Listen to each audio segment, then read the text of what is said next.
자, 이제 발표. 이거 틀렸나?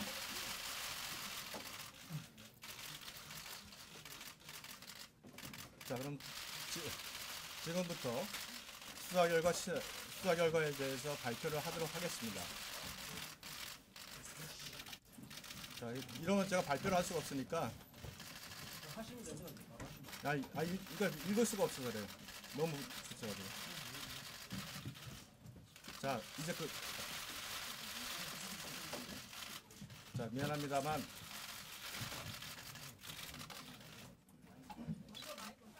지금 마이크 안 되나요? 마이크를 좀 켜볼래요? 마이크 좀 켜줘.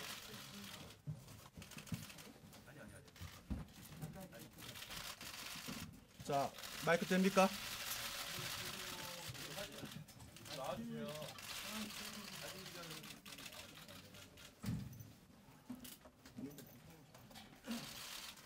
지금부터 청와대 문건 관련 사건 중간 수사 결과를 말씀드리겠습니다.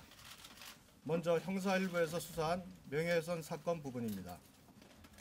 본건 명예훼손 사건은 2014년 11월 28일 대통령 비서실 이재만 비서관 등 8인이 세계일보 기자 등을 고소함에 따라 수사에 착수하게 되었습니다. 수사팀은 세계일보 보도 내용의 진위를 확인하기 위하여 고소인들 조사, 정윤회와 고소인들 간 통신자료 분석, 소위 십상시의 모임 장소로 지목된 중식당 압수수색을 실시하였고, 박관천, 조응천, 박동열 등 관련자를 수차례 소환 조사하는 등 한 달 이상 광범위한 수사를 진행하여 문건 내용이 허위임을 밝혀졌습니다. 아울러 수사 과정에서 박지만 미행설 문건이 입수되었고 그 작성 동기 등이 정윤회 문건과도 관련성이 있어 함께 수사한 결과 미행설은 사실무근으로 확인되었습니다.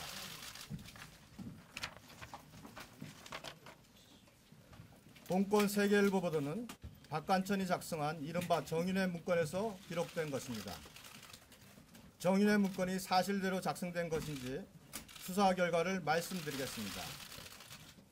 정윤회 문건의 핵심 내용은 정윤회가 이른바 소위 십상시와 정기적인 모임을 갖고 청와대 내부 동향을 보고받으며 자신의 의견을 전달한다는 것입니다. 이에 대해 고소인들은 현 정부 출범 이후 청와대와 단 한 차례도 만난 사실이 없고 이재만, 정호성, 안봉근 외의 고소인들은 정윤회와 전혀 모르는 사이라고 진술하였습니다. 수사팀은 진실규명을 위하여 소위 십상시 모임이 있었다는 중식당 모든 지점을 압수수색하여 예약 장부 등 관련 자료를 분석하였고 정윤회의 최근 1년간 통화 내용 및 고소인들의 업무용, 본인 명의 가입 휴대전화 전체에 대한 통신 내역을 확보하여 관련자들의 발신 기지국 위치, 통화 상관관계 분석, 차명 전화 사용 가능성까지 철저히 점검하였습니다. 그 결과 정윤회 및 고소인들 중 어느 누구도 문제가 된 중식당을 방문하지 않았고 이재만, 안봉근 2명만이 정윤회와 몇 번 통화한 내역이 있을 뿐 다른 고소인들은 정윤회와 연락하거나 만난 사실이 발견되지 않았습니다. 발신 기지국 위치상 제2중식당 이외의 장소에서도 정윤회와 고소인 중 일부가 모임을 가졌다가 볼만한 정황도 발견되지 않았습니다. 이와 같이 소위 십상시 모임 자체가 실체가 없는 것으로 확인되었으며 이를 전제로 한 정윤회의 언동 관련 내용도 모두 허위인 것으로 확인되었습니다. 또한 정윤회 문건에 등장하는 정윤회를 만나 부탁하려면 7억 원을 준비해야 한다는 김모 씨의 발언 또한 아무런 근거 없이 나온 말임이 확인되었습니다. 다음으로 정윤회 관련 문건의 작성 배경을 살펴보겠습니다. 조응천은 작년 말 무렵 비서실장 또는 민정수석으로부터 비서실장 사퇴설의 경위를 파악해보라는 지시를 받았다고 주장하나 김기춘 비서실장과 홍경식 전 민정수석 모두 그와 같은 지시를 한 사실이 없다고 진술하였습니다. 이와 관련하여 김기춘 실장이 언론사 기자를 상대로 한 고소 사건은 계속 수사할 예정입니다. 정윤회 관련 문건 내용의 신빙성과 관련하여 그 출처를 추적해본 바 박관천은 박동렬이 소위 십상시 모임의 총무 역할을 하는 김춘식으로부터 들었다면서 그가 해준 말을 바탕으로 문건을 작성하였다고 주장하나 조응천은 박동렬이 이 모임의 스폰서로서 직접 참석하여 들은 이야기라고 보고받았다고 진술하는 등 정보 입수 경위로부터 박관천의 진술과 다릅니다.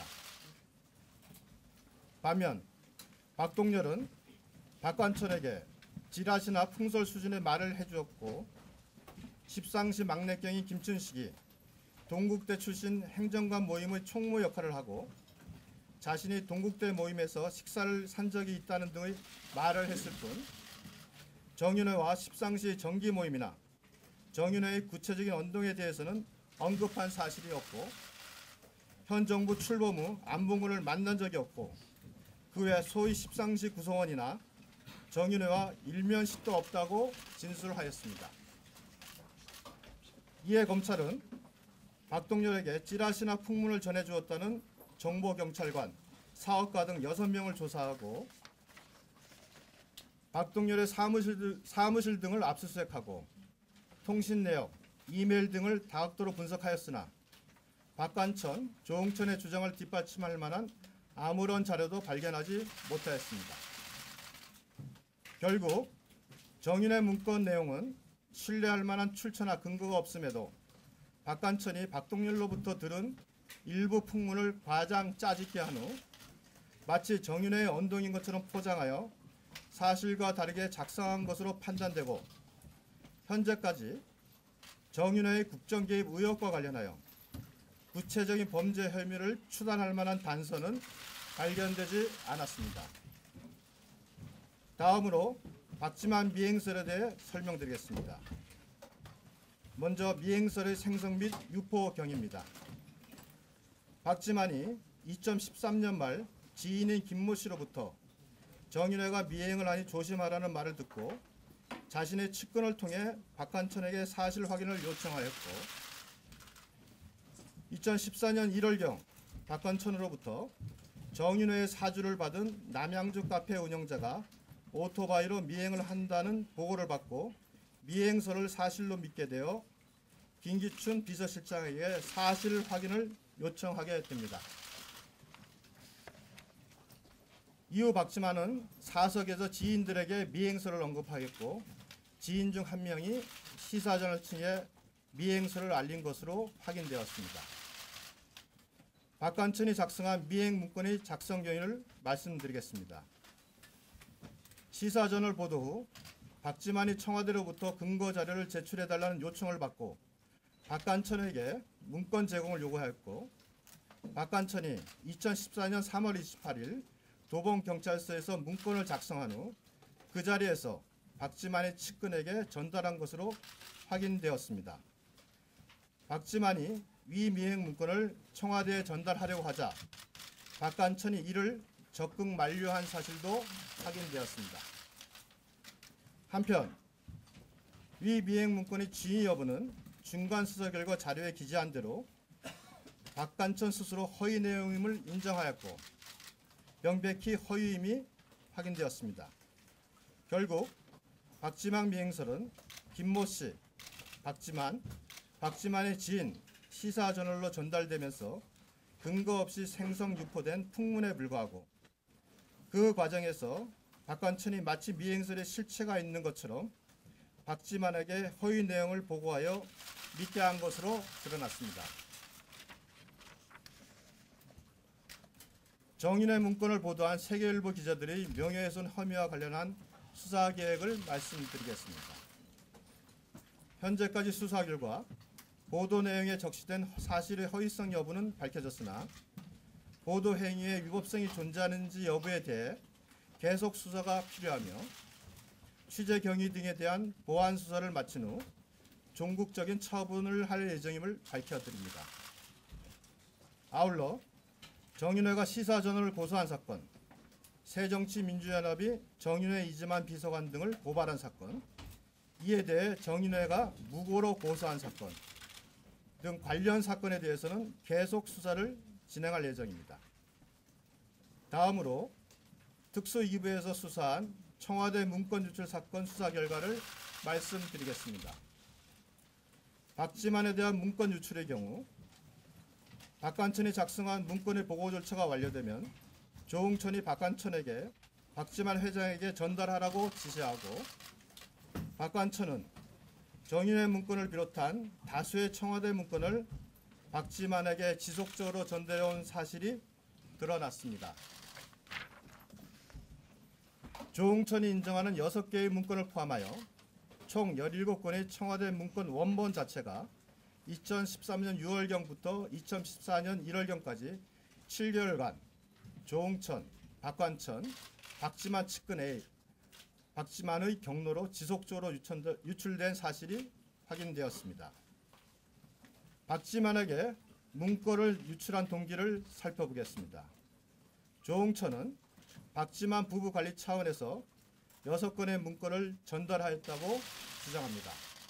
그러나 2013년 6월경부터 박지만에게 친인척 관리 관련 문건뿐만 아니라 그와 전혀 관련이 없는 특정인에 대한 구체적 비위 문건, 정윤회 문건 등을 전달했고 조응천, 박관천이 2013년 12월부터 2014년 1월경 사이에 집중적으로 정윤회에 대한 비방 문건을 작성하여 박지만 회장에게 전달한 점과 그 외 조응천, 박관천의 언론 인터뷰 내용 등을 종합하면 박지만을 이용하여 자신들의 역할 또는 입지를 강화하려는 의도로 추단됩니다.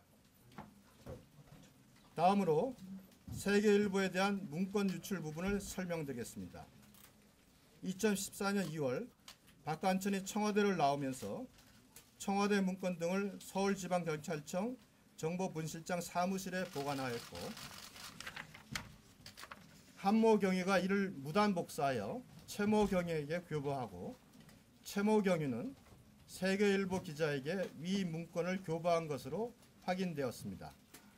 검찰에서 확인한 유출 문건은 청와대 문건 15건, 경찰청 지능범죄수사대 수사첩보 9건, 검찰총장 앞 진정서 1건, 기타 첩보 1건 등 총 26건입니다.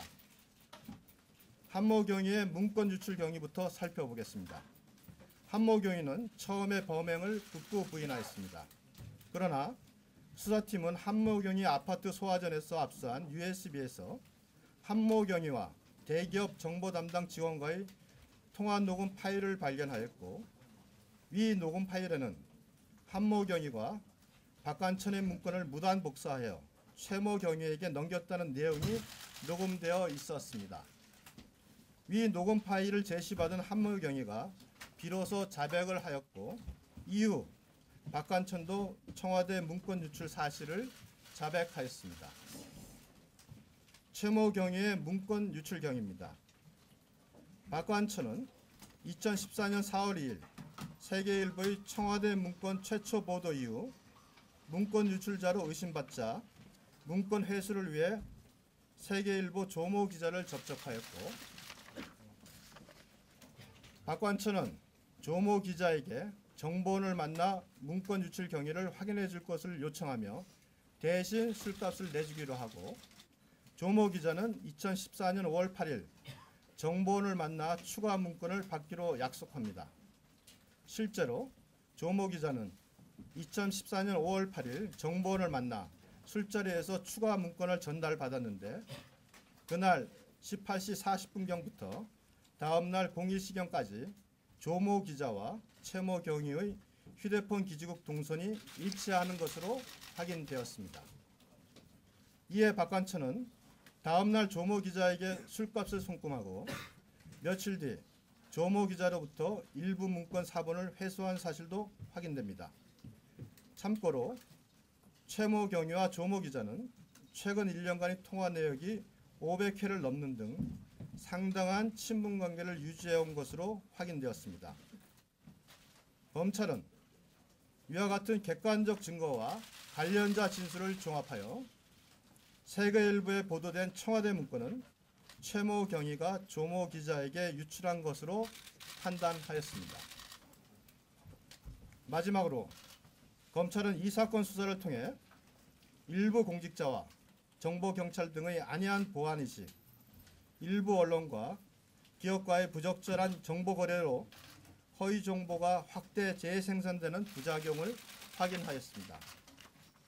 이와 같은 행위는 공무원으로서의 본분을 망각한 중대한 일탈 행위로서 엄정한 형사 책임을 묻지 않을 수 없습니다. 또한 이번 수사는 근거 없는 풍설들이 무분별하게 유포되고 가공되는 폐해가 얼마나 심각할 수 있는지를 단적으로 보여주는 사례라고 생각됩니다. 이번 수사가 이와 같은 잘못된 풍토를 돌아보고 이를 시정할 수 있는 계기가 되기를 기대합니다. 끝으로 본건 수사 도중 유명을 달리한 서울경찰청 정보 1분실 최모 경위와 그 유가족 분들에게 깊은 위로의 말씀을 전합니다. 이상으로 청와대 문건 관련 사건 중간 수사 발표를 마치겠습니다. 감사합니다.